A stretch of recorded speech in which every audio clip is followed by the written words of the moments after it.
Welcome to another Unwinding with Fiber and Fabric and another countdown to Christmas 2021. Today's topic is placemats and table runners. And for those of you that have been following my channel for a while, you know that I've actually talked about placemats a couple times in the past. Well, this time I want to talk about them in conjunction with table runners, sometimes ones that actually coordinate with the placemats. I have come to really enjoy having placemats on my table. It gives a little extra sense of protection and comfort to a table that is technically, I guess, an antique. Actually, I don't even think there's any technically about it. It was a table that my great-grandmother owned, and it was passed down to her oldest daughter, who was my grandmother, and it came to me when I got married and had my home big enough to put it in. It is almost always under a tablecloth, but on top of the tablecloth, I like to have placemats now. It's something that we started doing just a couple years ago, and I really enjoy having them. I love having the seasonal ones and some that are just utilitarian in design. If you're interested in doing some placemats, please check out my other videos. They would be under my playlist, Pithy Patchwork Projects. I have links in those videos to free patterns on my blog. But to today's placemats and table runners. Table runners are something I have just started doing. I have a few, I think you could call them mantle scarves, mantle covers, that are my grandmother's, and they were hand embroidered, and I use those all the time to cover a great deal of chest of drawers, side pieces. When you inherit a bunch of old, very utilitarian pieces of furniture, it's nice to have covers. So I've used those around the house. I find I have my grandmother made a bunch of card tablecloths because, of course, back in the 50s and in the 60s, the notion of having card night, game night, was a big thing. And so she always had these square tablecloths that she used that would fit perfectly over a square card table.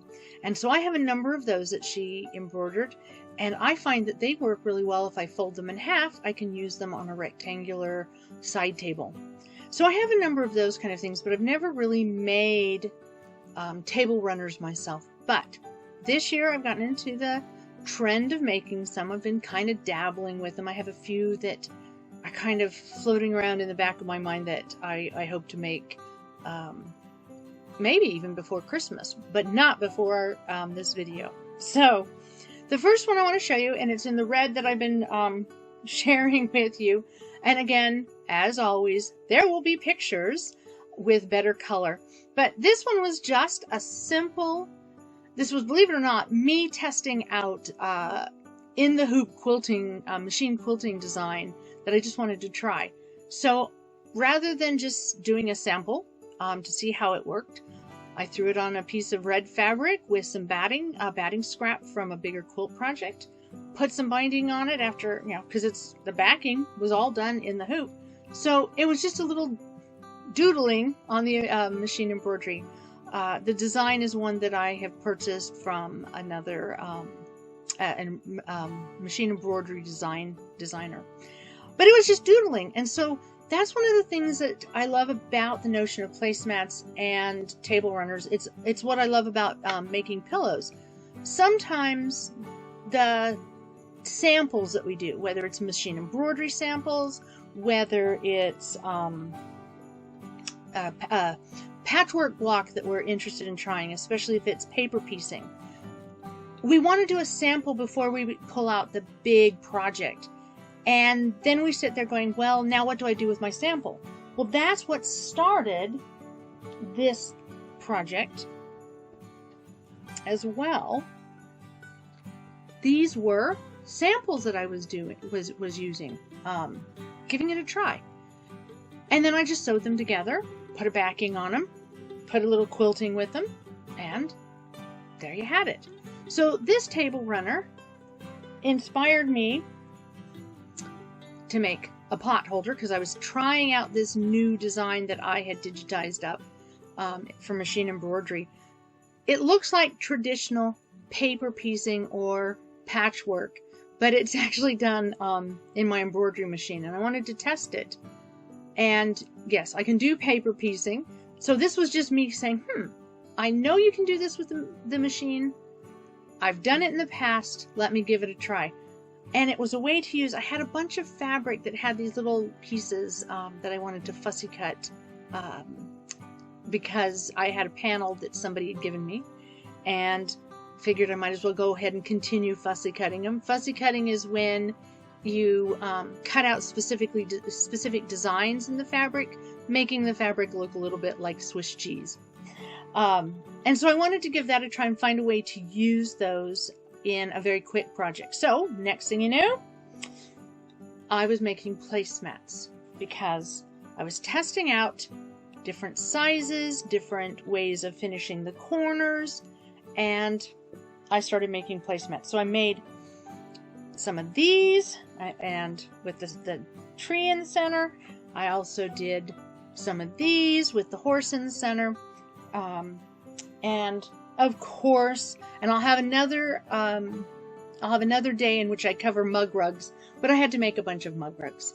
And again, as I said, I'll show you better color pictures of this to the side. But I made a setup, and I thought, well, you know, because these placemats are the square ones that I made, wouldn't it be nice to have somewhere to place, let's see, where's the up? There's the up. Wouldn't it be nice to have somewhere to place the glass above the plate and utensils? So, with placemats and a table runner and an extra just kind of pot holder and a bunch of mug rugs, there was a quick set for Christmas. It's wonderful. You can mix and match them. You don't have to have them all the same. You can use traditional techniques. You can get fancy in places. You can do cross stitch on cross stitch fabric and do that. You know, combine it in. My grandmother used to do a bunch of, there's iron transfer cross stitch designs that she had, and I know you can still get them from some places. There's a number of techniques with cross stitch, counted cross stitch, in which you have a kind of a piece of fabric that will wash away, but you can mark it, you can cross stitch through it onto regular fabric. So there's a number of ways that you can put together placemats, and it goes back to the notion of something that I know my grandmother used to say, and that I've heard a lot of people say over the years. Too often, these wonderful things that we make are put aside and they're not used. I know my grandmother wanted them to be used. I know that she had a whole collection of things that were put into a hope chest, but I also know that she used them. She had a beautiful hand-embroidered pillowcases, and I have found, I have a stack of the ones that have been retired because they're stained and they are discolored and they have holes in them, and in the end they were really used and loved. They made these to beautify their home, not to sit away in a box and not get used, but to actually beautify their home. So if you make them, use them. And if they get stained, if they get damaged in some way, repurpose them, remake them. They are meant to be used. And I really do recommend adding that little extra fun. This could be something that is, is for a family party or a community party. My mother-in-law was the one that first asked me to make placemats for her community. She and a number of her neighbors had a community Christmas party every year, and she wanted to have placemats made. And so I made the placemats.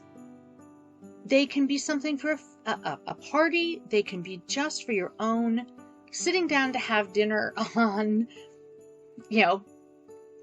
any Tuesday in December, any Tuesday of the week.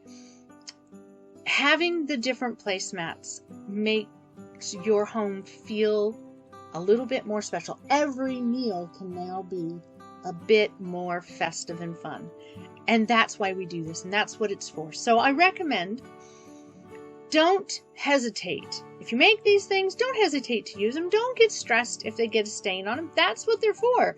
They're to protect the nicer tablecloth you might have underneath them.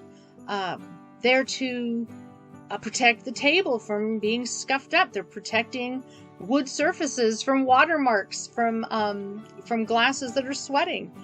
They are great when they have quilting padding in them. They are great if somebody all of a sudden spills a glass. This is going to be a great way to start absorbing it, because that cotton batting in is going to act like a sponge. And that's the thing. By having these on the table, you are giving yourself, if nothing else, an emergency towel, so that if you are like me, you can quickly soak up the mess. They would be fun on the kids' table at a big Christmas gathering. They are fun on the adult table just as much. So that is table runners and placemats. I hope it inspires you to give some a try, and I hope that you will take some time to unwind with fiber and fabric as well. Until tomorrow, I wish you the best, and we'll see you soon.